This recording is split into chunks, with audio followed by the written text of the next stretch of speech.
नमस्कार, मैं प्रांशी राठौर और आप देख रहे हैं नेक्स्ट 9 न्यूज़। स्वागत है आपका हमारे स्पेशल प्रोग्राम आमने सामने में। और आज हमारे साथ मौजूद हैं हमारे सहयोगी अबरार।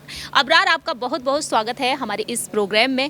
आज हम बात करेंगे, अबरार से जानेंगे महाराष्ट्र की सियासत के बारे में। महाराष्ट्र की सियासत से आप सभी बखूबी वाकिफ हैं। महाराष्ट्र में किस तरीके से सियासी संकट गहराता ही जा रहा है। जहां एक तरफ हाल ही में सुप्रीम कोर्ट का फैसला आया है, एकनाथ शिंदे ने जिस तरीके से सुप्रीम कोर्ट के दरवाजे खटखटाए थे और फाइनली अब फैसला आ चुका है। उद्धव ठाकरे के गुट और एकनाथ शिंदे के गुट को अब राहत मिल चुकी है। जहां एक तरफ 16 विधायकों के निलंबन पर जो फैसला होना था, अब उस फैसले को टाल दिया गया है। लेकिन इसी बीच देखा जाए तो उद्धव ठाकरे जो अपनी सत्ता को तो गवा चुके हैं, लेकिन उनके जो बेटे हैं आदित्य ठाकरे, एमएलए हैं आदित्य ठाकरे, अब हुंकार भरते हुए नजर आ रहे हैं एकनाथ शिंदे के खिलाफ। एक वक्त ऐसा था जब महाराष्ट्र की राजनीति में एकनाथ शिंदे और आदित्य ठाकरे एक साथ नजर आते थे, लेकिन आज एकनाथ शिंदे जो शिवसेना के विधायक रहे वह मुख्यमंत्री बन चुके हैं और आदित्य ठाकरे अब अपने पिता के नक्शे कदमों पर चलते हुए आगे बढ़ते हुए नजर आ रहे हैं और एनसीपी के प्रमुख शरद पवार के नक्शे कदम पर भी वह चलते हुए दिखाई दे रहे हैं। इन्हीं तमाम मुद्दों पर चर्चा करेंगे आज हमारे सहयोगी अबरार के साथ। तो अबरार, सबसे पहले हम आपसे पूछना चाहेंगे कि जिस तरीके से आदित्य ठाकरे ने निष्ठा यात्रा का आह्वान कर दिया है, हाल ही में उन्होंने ये ऐलान किया है कि जिसको उनकी पार्टी में वापस आना है वो वापस आ सकते हैं और जिसे नहीं आना है वह नहीं आ सकते। तो ऐसे में देखा जाए बागी विधायकों को लेकर उन्होंने ऐलान किया है और दूसरी ही तरफ शरद पवार ने भी ऐलान किया है।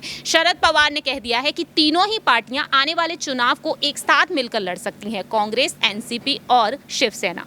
लेकिन यहाँ पर शिवसेना पहले से ही दो गुटों में बटी हुई है, क्योंकि आधी शिवसेना बीजेपी के समर्थन में है। लेकिन दूसरी ही तरफ यहाँ पर बात की जाए कि आदित्य ठाकरे पर जिस तरीके से शिंदे गुट ने मेहरबानी जताई, उस मेहरबानी के बाद अब यहाँ पर आदित्य और शरद पवार जो है वो हुंकार भरते हुए नजर आ रहे हैं। मैं आपको बता देती हूँ सबसे पहले कि किस तरीके से यहाँ पर हाल ही में शिंदे गुट ने जो एकनाथ शिंदे जो हैं उनके गुट ने यहाँ पर एक बड़ा दावा कर दिया। आदित्य ठाकरे के खिलाफ कोई भी नोटिस नहीं भेजा गया, 53 विधायकों के खिलाफ नोटिस भेजा गया। मातोश्री के सम्मान में यहाँ पर आदित्य ठाकरे को अलग कर दिया गया। तो इस मेहरबानी के बीच आदित्य ठाकरे और शरद पवार ने जो हुंकार भरी है, आप उसे किस नजरिए से देखना चाहते हैं, देखेंगे?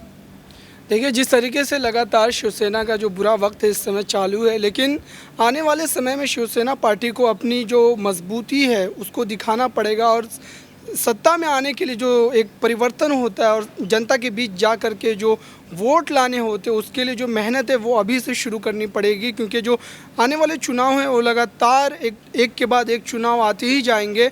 और मुझे लगता है कि शरद पवार की जो नीति है इसके पीछे ज़रूर होगी। और शरद पवार ने जिस तरीके से इस गठबंधन को बनाने के बाद सरकार का गठन किया था, तो जाहिर सी बात है कि उनकी नैतिकता जो जिम्मेदारी है वो बढ़ जाती है और उसी को लेकर के आदित्य ठाकरे ने जो निष्ठा यात्रा की शुरुआत की है, ये एक अच्छी पहल हो सकती है शिवसेना के लिए। लेकिन इसमें जो और बड़े लीडर, जो शिवसेना के बड़े लीडर जैसे कि संजय राउत को ले ले, वो भी अगर जुड़े और साथ में जब मिल करके पार्टी के लिए काम करे तो हो सकता है कि जनता के बीच अपनी बात को पहुंचाने में वो कामयाब हो जाए और आने वाले समय में जो उसका फल है वो मिल सके। जिस तरीके से आज की बात आप कर रही थी, सुप्रीम कोर्ट का जो फैसला है इससे ज़रूर राहत तो मिली है, लेकिन कहीं ना कहीं उद्धव ठाकरे को ये डर भी सता रहा है कि उनसे कहीं वो चुनाव चिन्ह जो है तीर कमान का वो न छिन जाए, क्योंकि वो तीर कमान का जो चुनाव चिन्ह है वो लोगों के जहन में एक तरीके से बैठ चुका है और उस चुनाव चिन्ह को लेकर के जनता के बीच जाना ये काफ़ी आसान होगा अगर वो एकनाथ शिंदे गुट को मिल जाता है। तो उनके लिए अपने आप को साबित करने का एक और बेहतरीन मौका मिल जाएगा। उन्हें किसी तरीके की दोहरी मेहनत जो होती है वो नहीं करनी पड़ेगी।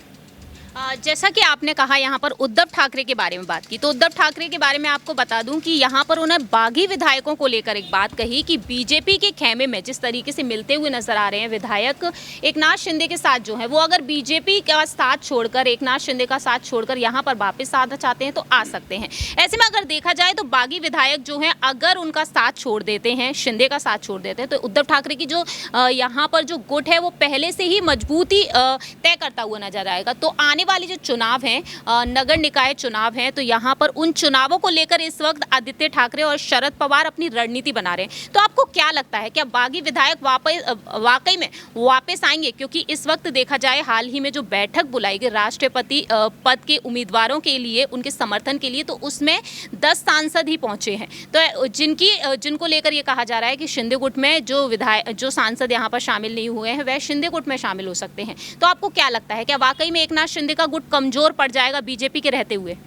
देखिए, बिल्कुल पड़ेगा, क्योंकि इसमें संदेह की कोई बात नहीं। जिस तरीके से लगातार एकनाथ शिंदे की पकड़ जो है वो शिवसेना में मजबूत हुई है, और एक ये कहने वाली बात नहीं, ये दर्शाया भी जा चुका है। और जिस तरीके से नेता उद्धव ठाकरे को लगातार छोड़ करके एकनाथ शिंदे के साथ जा रहे हैं, तो ये बात जाहिर सी बात है कि एकनाथ शिंदे का जो गुट है वो मजबूत हुआ है। और वहीं मैं बात करूँ, जो अभी नगर परिषद के चुनाव होने वाले हैं उसकी तारीखों का ऐलान भी वो हो चुका है। 18 तारीख से, जो 20 जुलाई से जो उसकी प्रक्रिया है वो शुरू हो जाएगी, और 18 अगस्त को उसके मतदान होने हैं। और इस मतदान में जो है वो जनता किसके समर्थन में अपना वोट डालती, ये भी एक बड़ा निर्णायक फैसला होगा। और उसके बाद जब आप मंच पर आते हैं तो अपनी उस कामयाबी को दिखाने के लिए, या अपनी उस प्रतिष्ठा को दिखाने के लिए कि जनता ने हमारा साथ दिया, और एकनाथ शिंदे ने जिस तरीके की बगावत की थी उसका मुंह जो है वो जनता ने तोड़ दिया अपने वोट के माध्यम के ज़रिए से। तो ये सारी बातें जो हो सकती है आने वाले दिनों में, जो 17 ज़िलों में कुल 92 सीटों पर जो नगर परिषद के चुनाव होने, ये एक बड़ी बात है।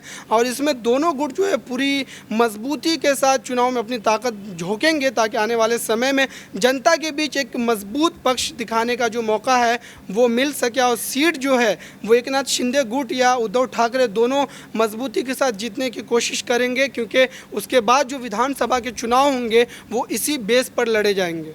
बिल्कुल ठीक कहा आपने। अगर बात यहाँ पर की जाए आने वाले चुनाव से हटकर यहाँ पर पार्टियों के बारे में बात की जाए, तो बीजेपी के अब अगले कदम क्या कुछ हो सकते हैं? क्योंकि उद्धव ठाकरे की तरफ से पूरी कोशिशें जारी हैं बागी विधायकों को वापस से अपने गुट में वापस लाने के लिए। आदित्य ठाकरे हो चुके हैं, शरद पवार हो चुके हैं, और उद्धव ठाकरे खुद भी हैं। और दूसरी ही तरफ देखा जाए तो बीजेपी इस वक्त मंत्रिमंडल पर ध्यान देना अच्छा समझती है। देवेंद्र फडणवीस को लेकर कई फैसले लिए जा रहे हैं, डिप्टी सीएम उन्हें बनाया गया। तो आपको क्या लगता है, डिप्टी सीएम के पद पर रहकर देवेंद्र फडणवीस एकनाथ शिंदे के गुट को और भी ज्यादा मजबूत बना सकते हैं? क्या वाकई में एकनाथ शिंदे, जो उद्धव ठाकरे संग तो बगावत किए ही हैं, क्या यहाँ पर डिप्टी सीएम की बातों पर चलकर आगे बढ़ते हुए नजर आएंगे? क्योंकि उन्होंने कह दिया है कि आगे के चुनाव भी वह जीत कर दिखाएंगे। और दूसरी ही तरफ आदित्य ठाकरे ने कह दिया है कि चुनाव लड़ने हैं तो हिम्मत भी होनी चाहिए। इस तरीके से उन्होंने बात रख दी है, और मातोश्री के दरवाजे उन बागी विधायकों के लिए आज भी खुले हुए हैं।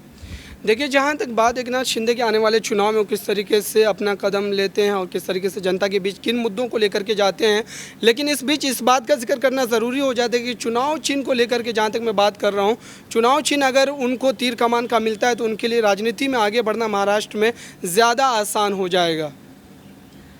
बिल्कुल ठीक कहा। यहाँ पर अबरार ने अपने तरीके से बात रखी है। हमारा अंतिम सवाल यही होगा अबरार आपसे कि किस तरीके से महाराष्ट्र में अब उद्धव ठाकरे तो अहम फैसले ले ही रहे हैं, साथ ही साथ एकनाथ शिंदे ने, तो आने वाले जो चुनाव हैं उनको आप यहाँ पर क्या कुछ कहना चाहेंगे? वाकई में बीजेपी के समर्थन से यहाँ पर एकनाथ शिंदे जीत हासिल कर पाएंगे? क्या वाकई में वह आदित्य ठाकरे को हरा पाएंगे?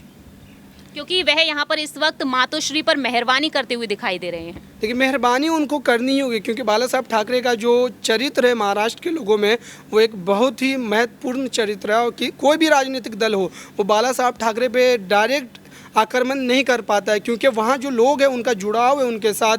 और ख़ास करके अगर मैं शिवसेना के गुट की बात करूँ, जो एकनाथ शिंदे का गुट है, उनके लिए और भी मजबूरी हो जाएगी, क्योंकि उन्हें आगे चल करके भविष्य में भी बाला साहब ठाकरे की जो विरासत है उसी पर राजनीति करना है, इसलिए वो इन सारी बयानबाजियों से अपने आप को बचाने की कोशिश भरपूर करेंगे।